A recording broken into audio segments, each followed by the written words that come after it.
right, we're ready for Judges chapter 19 in our study. And next week will be 20 and 21. Your questions handed to you had 20, and I wrote out to the side 21. Anyway, that should be 20 and 21, I think. Anyway, Michael will be teaching for those who are in his class. Michael will be teaching this class combined next week. I'll be in the meeting in Indiana. So anyway, Michael will be teaching that next week, Lord willing. We're covering chapter 19, then 20 and 21, and then if you haven't looked at your itinerary, we're going to cover the book of Ruth before we finish this trimester. And so we're dealing with Judges and then Ruth. Ruth is a short book, and then we'll be ready to pick up with the other books beyond that. Here is an outline that we've been following and looking at least this is Micah's outline that I've shared with you several times. And we're in the time of the Judges, chapter 17 following, through chapter 21. Say more about the time of that. Wiersbe outlines that as the period of anarchy. We had apathy, apostasy, and anarchy. And in that section on anarchy, having covered the Judges, we had idolatry chapters 18 and 19 last week. And today we're talking about the immorality in chapter 19. Then there's civil war as he outlines it in 20 and 21, and that'll finish the book. Now, let's pause for a moment before we get into chapter 19. What's the point of this chapter? You tell me.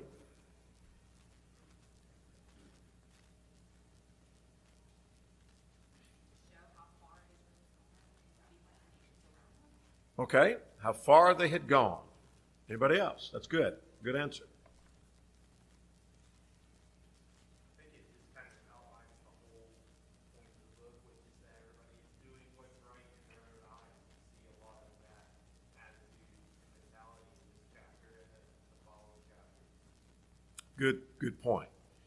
And that phrase that Daniel just quoted, every man doing that which is right in his own eyes. We saw that in chapter 17 and 6. If you're not here last week, you might underline that. And we're going to see it again at the end of chapter 21, at verse 25. Every man does that which is right in his own eyes. And that had a relationship to the fact that in those days there was no king in Israel. The time frame. Now, as I mentioned last week, if you're not here last week, then you need to know this. And if you were here, then we need to be reminded that beginning in chapter 17, this is not sequential or chronological. And what I mean by that is we haven't, this is not a storyline that begins with the Judges and now it's dropped off with Samson. And then all of these events, chapter 17, 18, 19, 20, and 21, follow the period of Samson. Rather, this is like the end of the book as you would read a modern day book and there may be an addendum or there may be another chapter back here that talks about the time period. Quite often a commentary, if you read some of the more thorough commentaries, may cover the entire book. And then here's another chapter over here that talks about God in this book of Romans. Or maybe it's salvation in the book of Romans. Or it may be something about the time period in which the book of Romans was written. And so that's what this is. This is another section of the book that backs up and it's not chronological. Here's how we know that. The events of this chapter, because of what follows in the next chapter, shows that this took place shortly after the death of Joshua. So the events of this Levite taking a concubine and the concubine leaving him going and finding her being abused and then being killed, and then him cutting her up and sending her throughout the territory. All of that took place not after Samson, but in the early days. That is, not long after the death of Joshua, Phinehas was high priest, according to chapter 20 and verse 28. So let's go over one chapter 20 and verse 28, that Phinehas, the son of Eleazar, the son of Aaron, stood before it in those days, saying, etc., etc. So it was during that time period, shortly seemingly after the death of Joshua. So this is much earlier. So what significance does it have here? Again, chapter 17 forward is simply telling us something about the time period. That is, during the period of the Judges, here was this, we often picture it as a downward spiral and it gets worse and worse, but it was pretty bad before the Judges even started. is the point. But they went through these cycles time and again. But now here's the point of these chapters, and this chapter particularly. It demonstrates the moral condition of Israel at the time. That's the point. The chapter 17 and 18 demonstrated how far they went as far as idolatry.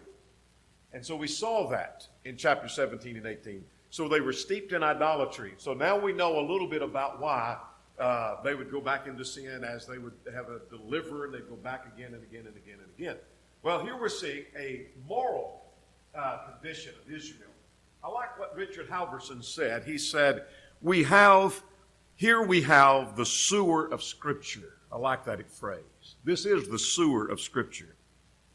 The most disgusting story in the Bible, unredeemed by an admirable character or noble act. To read these chapters is to be repelled by them. One cannot help but feel rather dirty. It's almost as bad as reading today's newspaper. And I think he's right about that. You read this, and this is a disgusting story, and that's what God, I think, intends for us to get from it, is a disgusting picture of the moral decline of the day. Does that make sense? So it's not sequential, it's not chronological, but rather going back and saying, here's some incidents of what's going on. If you were telling me about the life of someone that I don't know anything about, you could tell a lot of things chronologically, but then you could go back and pick out several different stories, and they may not be in order, that illustrates either their goodness or maybe how terrible they were. That's kind of what's going on right here. Now, we've talked about a Levite in chapter 8, 17, and 18. This is a different Levite. Now, so it's not that same Levite. But this is interesting. One writer observed that the Levite in chapter 17 and 18 was active in his wrong, meaning he pursued after idolatry, and that he did. He's pursuing after this idolatry, and so he was active in that. But the Levite in chapter 19 was passive in his wrong. What do we mean by that, and how could that be? I don't mean he was never active in sin, but there's a point to be made here. Go ahead. He didn't do anything to stop the abuse, Annie Lou. Sit back and just let it go on, knowing what was going to take place. So here's a case of one being active in his sin. Here's a case of being passive in sin, and we'll make some point about that a little bit later. All right. Let's move on from the cycle of the judges, and let's go to chapter 19, if you will. What's chapter 19? Question number 1, a short summary of chapter 19.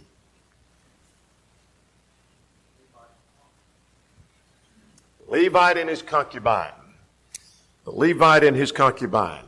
And so here's a man who takes his concubine as his wife, and she plays the harlot. She goes to her father's house and to bring her back. And we'll see all of that in chapter 19. Question number 2, what happened to the Levite when, let me start over. What happened to the Levite when he went to find his concubine? Verses 1 to 9.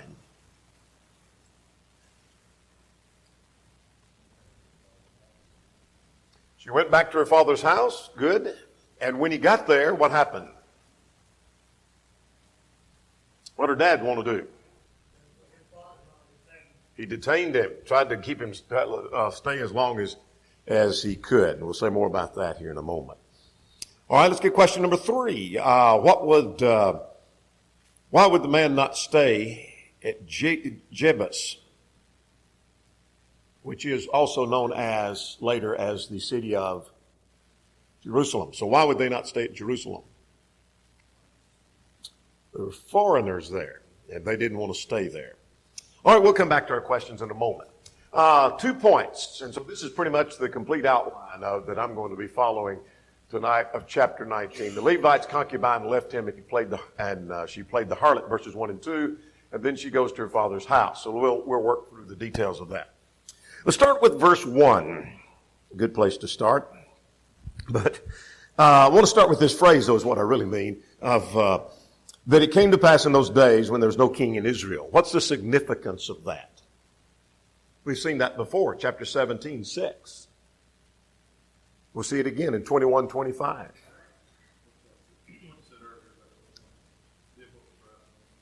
There is a connection between that. Notice, let's get ahead of ourselves to chapter 21 and 25. In those days, there was no king in Israel, and everyone did that which was right in his own eyes. There's a connection in there not being a king, and every man doing that which is right in his own eyes. So there's 2 points to be made here. One, they don't have a king yet. That's true, in the sense that they have judges, and then they finally say, we want a king. So they don't have a king yet. That's part of it. But really, I think the emphasis is not so much the king hasn't come about yet, but there's no government like they should have. In other words, there's no king to restrain the people. We saw from Romans 13, God has ordained civil government. Even though government may often be corrupt, and kings are often corrupt, God has ordained there be government to restrain man in his wickedness. That's the idea of government. And we saw that in Romans chapter 13. And so I think part of that, and so I see that connection in chapter 17:6 and 21:25, also in 8:1 and 9:1.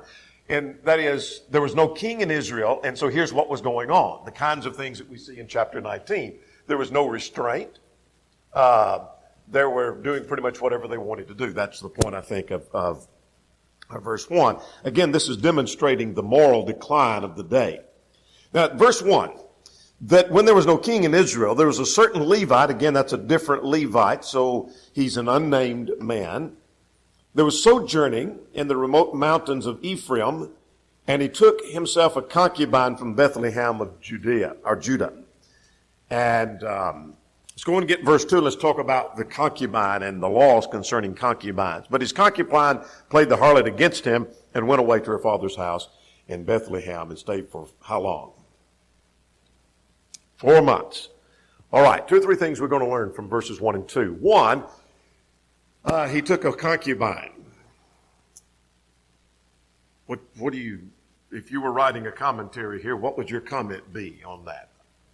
What would be your line of comment?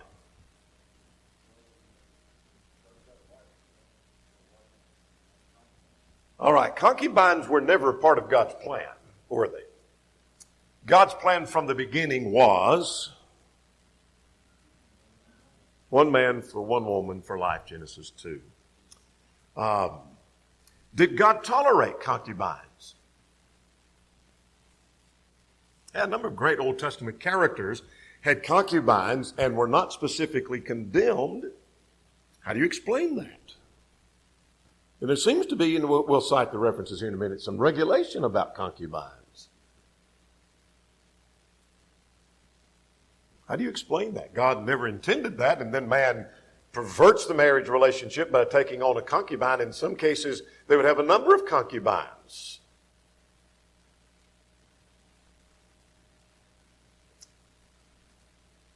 The answer, I think, is found in Acts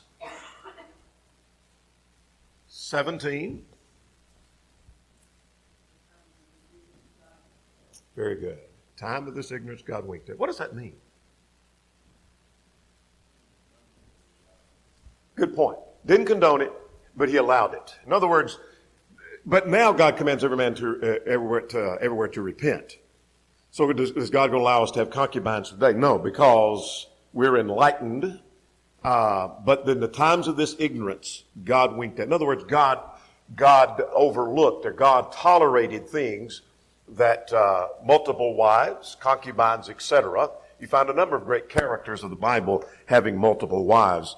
There would be polygamy, there would be concubines. So he takes a concubine, she takes basically the role of a wife, and the obligation and binding nature of being a concubine was basically like being married. The same rules would apply. Now, when she plays the harlot, she should have been put to death according to Old Testament law. Would you agree? Deuteronomy 23:17. But she wasn't. But here's another thing about the concubine. I'm not going to take the time to turn there, but God tolerated this and he regulated concubines.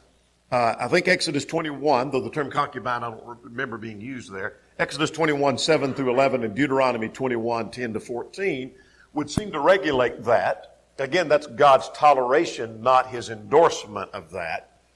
But he takes a concubine, the text says, and she plays the harlot and goes off to her father's house. Now, what do you make of that at verse 2, that she ran off to her father's house, she played the harlot and ran to her father?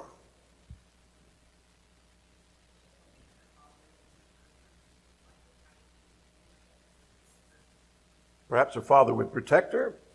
Her father would, if her father's supposed to be an Israelite, the law actually said she should have been put to death if she's played the harlot. Would you agree?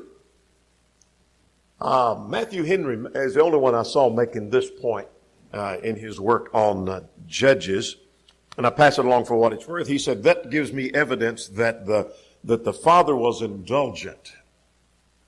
And perhaps the reason she was a concubine, and perhaps the reason she was one who played the harlot after she had become legally obligated to a man, was because of an indulgent father. She comes back to him and he kind of protects her. And the practical lesson from that is indulgent parents often lead their children to ruin. And for what that's worth, you can say, well, I just reject all of that. But I thought Matthew Henry had a pretty good point that perhaps a lot of the blame for what happened to her needs to not only be put on the part of the Levite, but on the part of her daddy. And perhaps the way he raised her. Maybe verse 2 is giving us some insight to that. All right, now beginning at verse 3, the Levite goes to the father's house to bring her back. Now, it's interesting, as terrible as the Levite is, and the whole storyline, we don't want to miss the storyline of the moral decay and the moral degradation and the moral spiral downward. That's what we're wanting to see. There are some rays of qualities of good in this, and that is, several have made the observation at verse 3 that the husband arose and went after her because he loved her and he cared for her. Seems a little strange because he didn't seem to have a lot of care a little bit later. So let's look at verses 3 to 9. So what does he do? He went to go after her, and what's his approach going to be? He's going to speak kindly to her and bring her back. He takes his servant and a couple of donkeys with him, and he comes across her, finally comes in contact with her at her father's house, and she has him to come in. Now what's the father-in-law's reaction? Glad to see him. And wants him to come in and wants him to lodge. He seems to detain him. Now, I'm not sure. I think I have an idea. I'm interested in what you think. The story, though it's not that long, gives several verses to developing this idea of him detaining and him detaining and him detaining. And I think I have an idea of what that's about. Let's go through the detaining and then we'll open that up and see what that may be about. So what does the father-in-law do with him first at verse 4?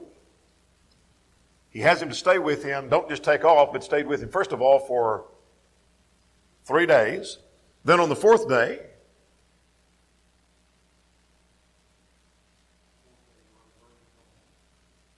all right, he's getting ready to go home, and he has him to refresh yourself and eat some bread, and afterwards you go, and they sit down, and they ate and they drank, and please come and stay the night, and got ready to, so he lodged for the night again. So on the 5th day, he tries that again.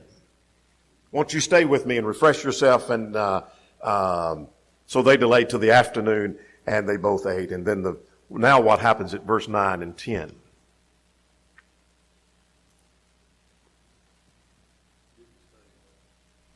Yeah. Finally, he said, no, I'm not going to stay. I'm going to leave. And so why don't you stay tomorrow, go on your way and go home. But now verse 10 says, but the man was not willing to spend that night, and so he rose and departed. Now, what do you get from that delay? Maybe there's not a point. Maybe there is.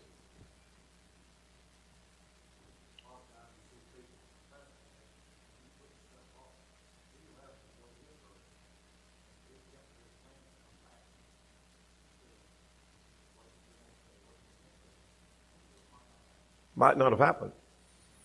Seems that when we get to verse 10, that he was not willing and so he departed. And it was getting late in the afternoon.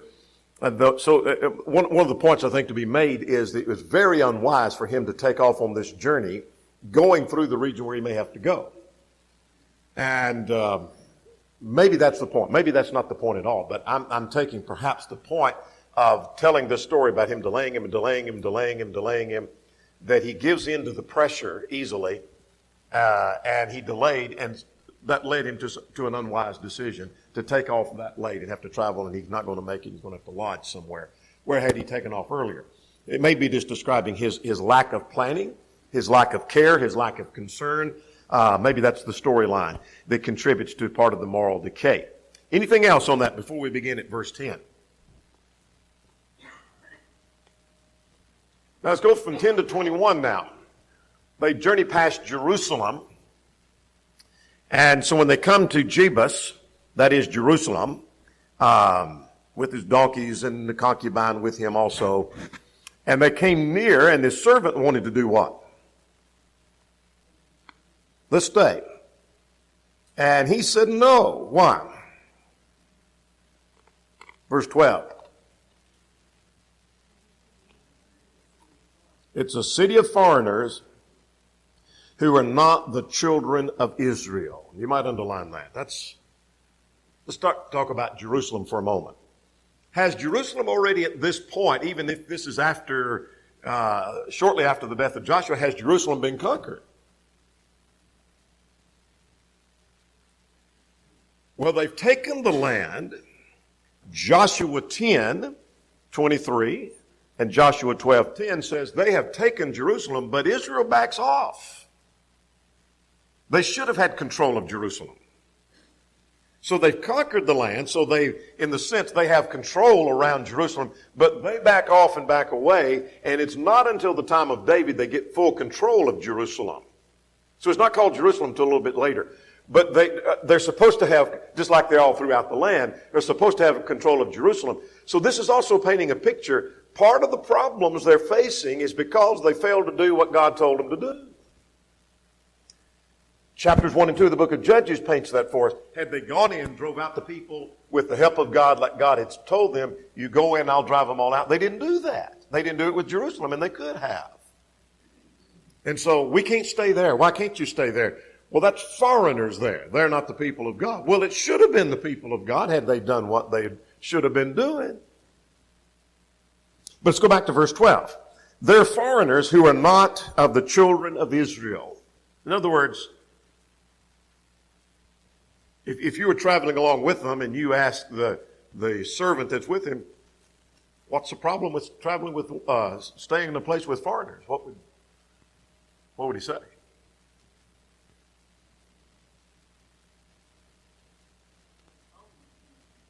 Told not to intermix.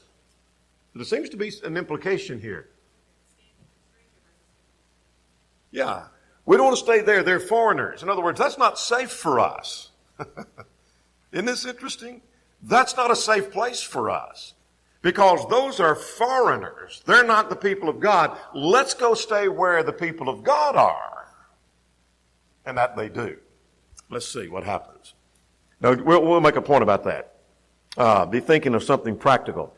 So, come let us draw near to the places. So they suggest two places. And what are the two places that are suggested?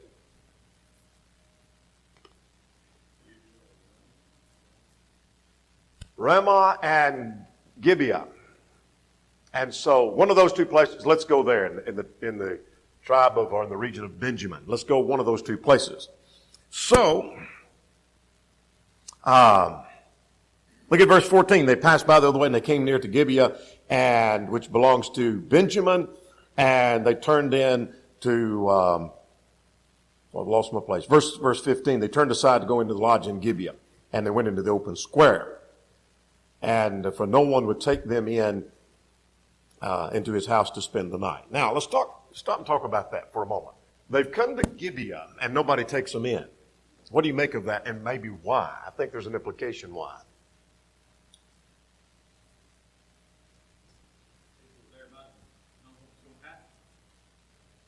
All right, they might have known what was going to happen.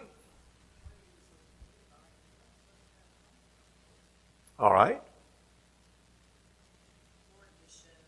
That's good point. Go ahead.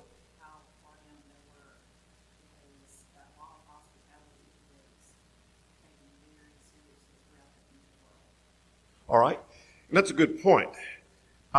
Most commentators make some roundabout observation that generally speaking for the time period, there would be no inns, no hotels, no kind of places to stay, but that you would be particularly traveling among the people of God and travel into a city that's occupied by the people of God, that other people of God would take you into their homes. And so there would be that hospitality. You go to the open square and perhaps somebody find out you're traveling and will go home with me.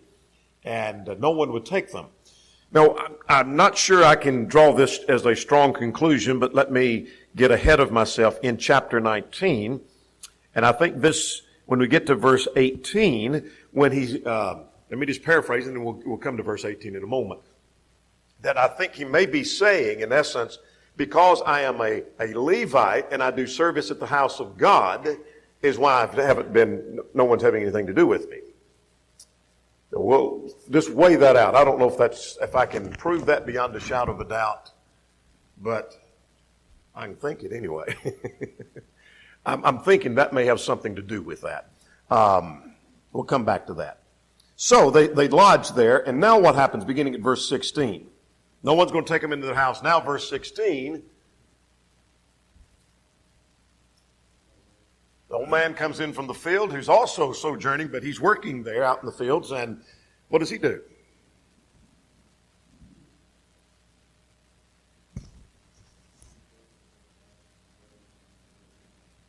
What you would expect of the people of the city to ask, and so he's asking, well, where are you going, where are you coming from, da-da-da-da-da, and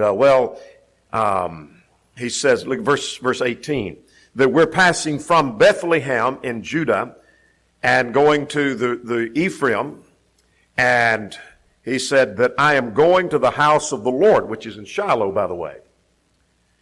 And there was no one to take us in the house. So now the skeptics make a big to-do about verse 18, that I'm going to the house of the Lord, and that there's a contradiction, they think. He said, I'm going to the house of the Lord, and actually he was not going to the house of the Lord, he's going back home.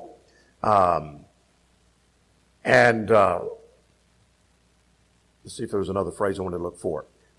I'm thinking verse 18, this phrase, I'm going to the house of the Lord, simply means that I serve at the house of the Lord. I go there. Not that I'm going there now, but I go to the house of the Lord. Does that make sense?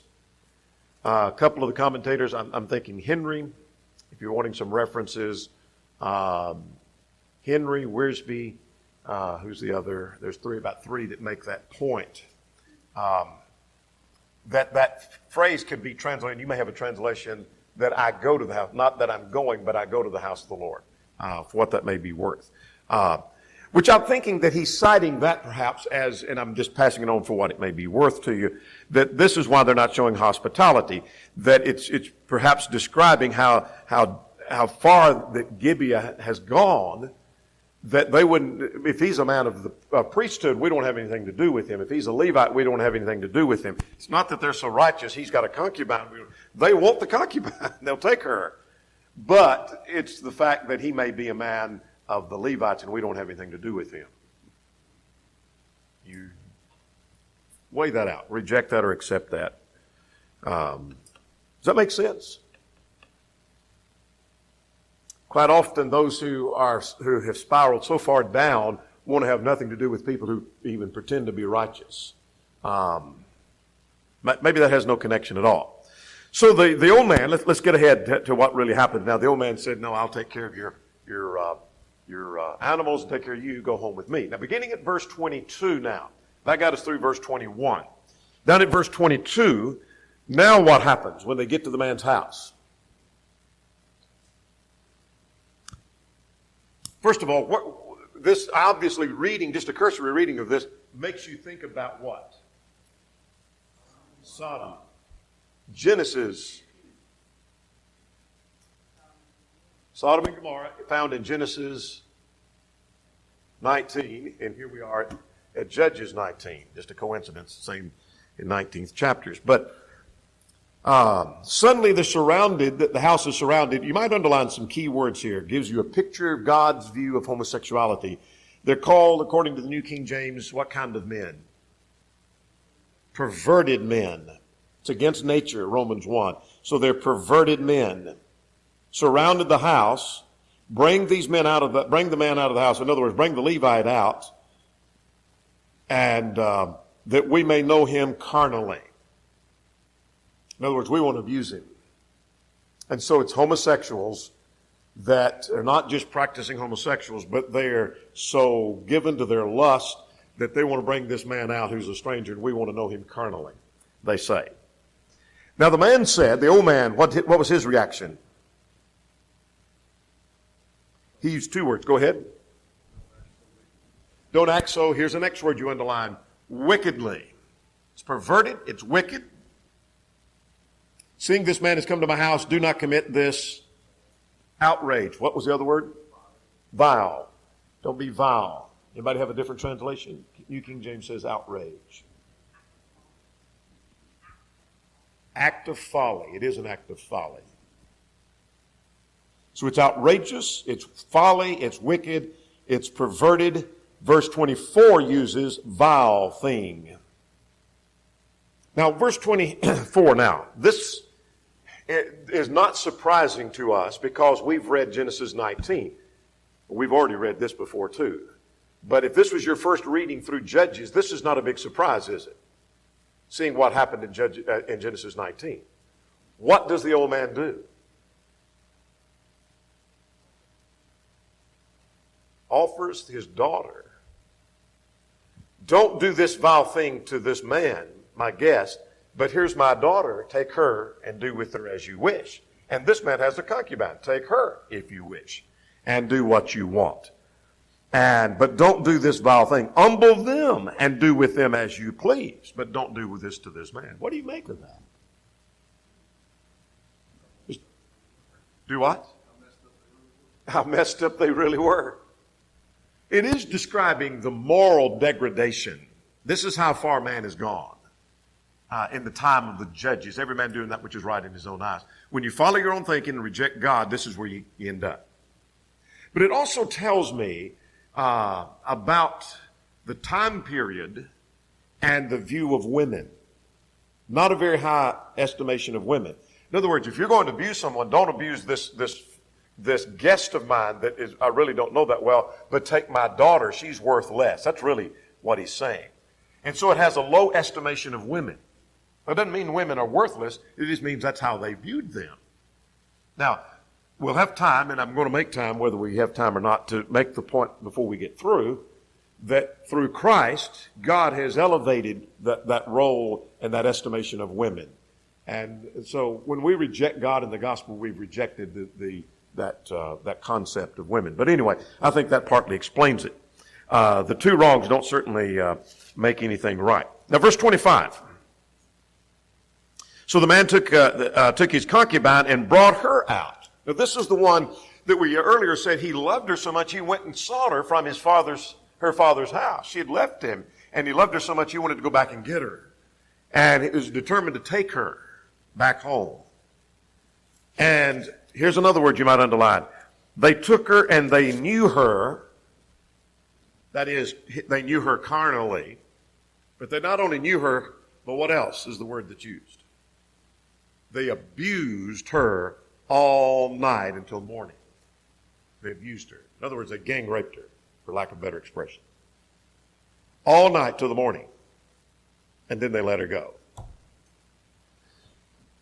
So what I'm learning from that, this is a picture. Now, isn't it interesting? I made a point when we came by Jerusalem a while ago. They didn't want to stay there because they're foreigners. This may not be safe. Let's go among God's people over here.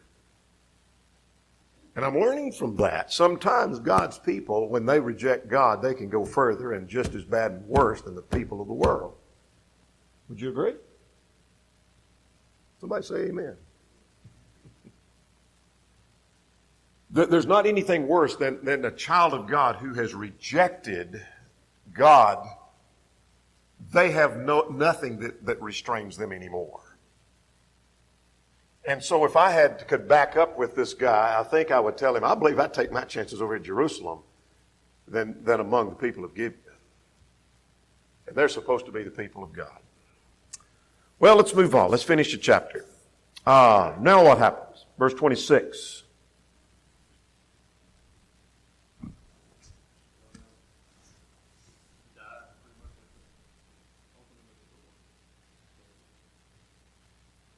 Isn't it interesting that here she is, he didn't have much use for her, and you know, what was going through her mind when he takes her to the door and said, here's my concubine, you do with her what you want to. He's interested in himself, he's protecting his own life. He could have gone out and let them abuse him. But he didn't do that. Take my concubine, you abuse her, and yet she comes back to him, doesn't she? Crawl into the door, and she dies there at the door. Now, verse 28 kind of tells you how far they've gone. What do you make of verse 28? He gets up. He hadn't stayed up all night, apparently worried about her.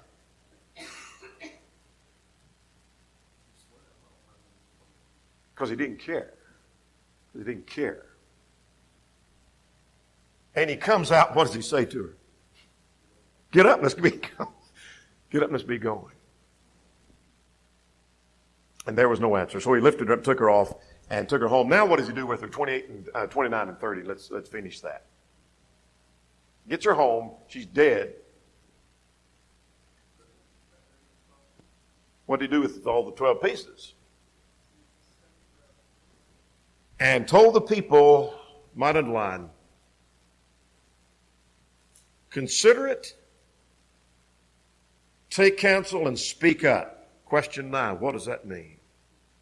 And how would we apply that?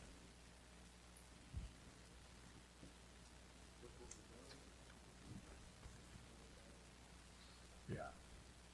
Look what's been done. Look how far we've gone. It's time to deal with the sin and speak up against it. And so now, chapter 20 and 21, somebody give us a preview. What's going to happen now when that message goes out? There's going to be war. War is breaking out. Civil war is going to break out. And that it does. Yes, ma'am.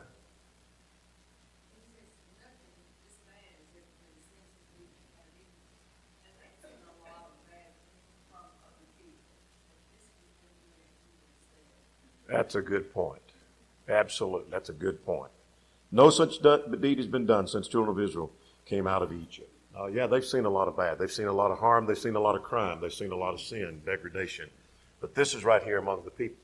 So do you get the storyline? If we get this picture, I think we've got what Judges 29 was intended to paint for us, that in the period of the Judges, from the early days of the Judges, even before the Judges really come into full swing, they had spiraled downward to the point, this is their moral picture of the time period. Things were bad. No wonder the text says every man did that which is right in his own eyes. All right, let's go to practical things we learn. Let's go back to question 8 before we do practical things. I think we've got time to do this. Find 3 words, or actually 4. I gave these to you as we went along. Let's make sure we got them, that describes the sin of the perverted men. What are those terms? Vile, wicked. All right, outrage, worthless. Depending on your translation, you should have one of those phrases there. Let's go to question number 10, practical things. What do you learn from this chapter? Take home with you. Yes, ma'am.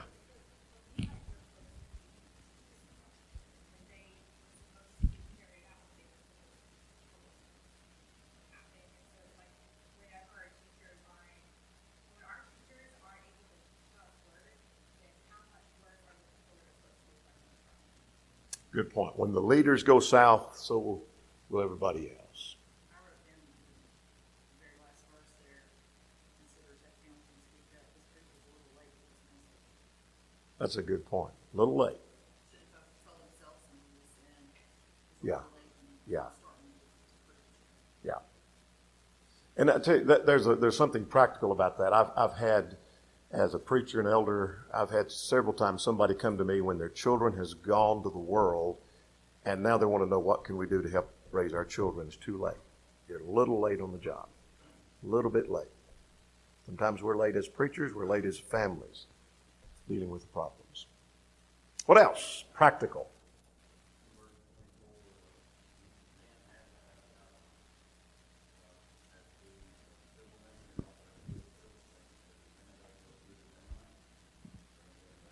Going to be in a utter chaos. Ain't it, Luke?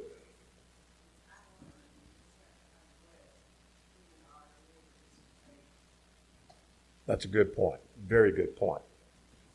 With that in mind, I want to go to point number 2. We'll deal with some of the others. That pagans have a low view of women. Christianity has an esteemed view.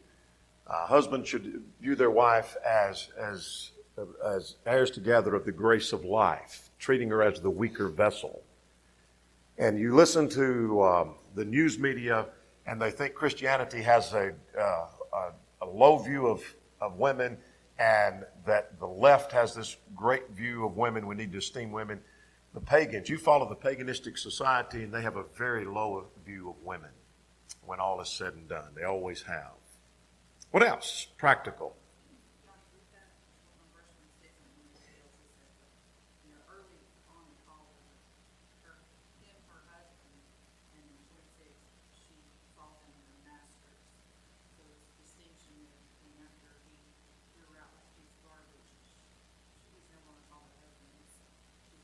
Yeah, that's the way she felt, to say the least.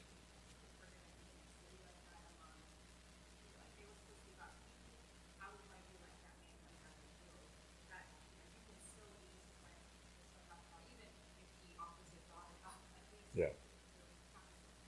He at least had one thing right. Absolutely. Matthew Henry said in his is talking about how God allowed this to go on. You see how disgusting the story was. But can you imagine the day of judgment how all those stories that God sees now? Absolutely. Not really. Still goes on. Also, all of one assumption, how much will get you in trouble? You assume somebody's a person of God. You assume a church is Sunday nature. You assume that a family is that more, and their kids are good. That assumption will get you in trouble. When you go on vacation, you assume there's these godly people. And also you get there and you have to make preparations for it. And you're ready to worship for your friends and those things you see here, you assume because they were godly. And how much that gets us in trouble is simply because somebody is a church of Christ. Yeah. Or a Christian and been baptized that they are what they're supposed to be. Good point. Look at the next to last thing on the screen. Raise the question, how could a father cast his daughter to the lust of the mob? And yet, we cast our children to the mob when we cast them before the television, before the movies, or worldly friends, or the professors at the university. We think how terrible. He just takes his daughter and says, here, take my daughter and do with her as you wish. And yet we take our children and throw them to the universities and say, do with them as you wish. And they do. And they will. And the result is about the same. What else?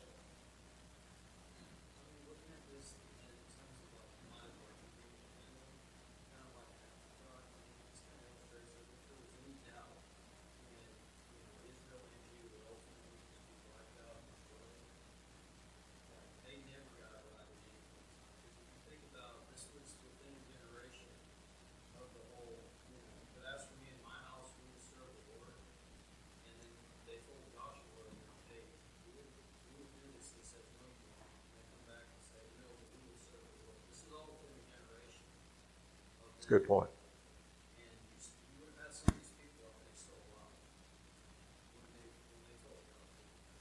Yeah, it doesn't take long.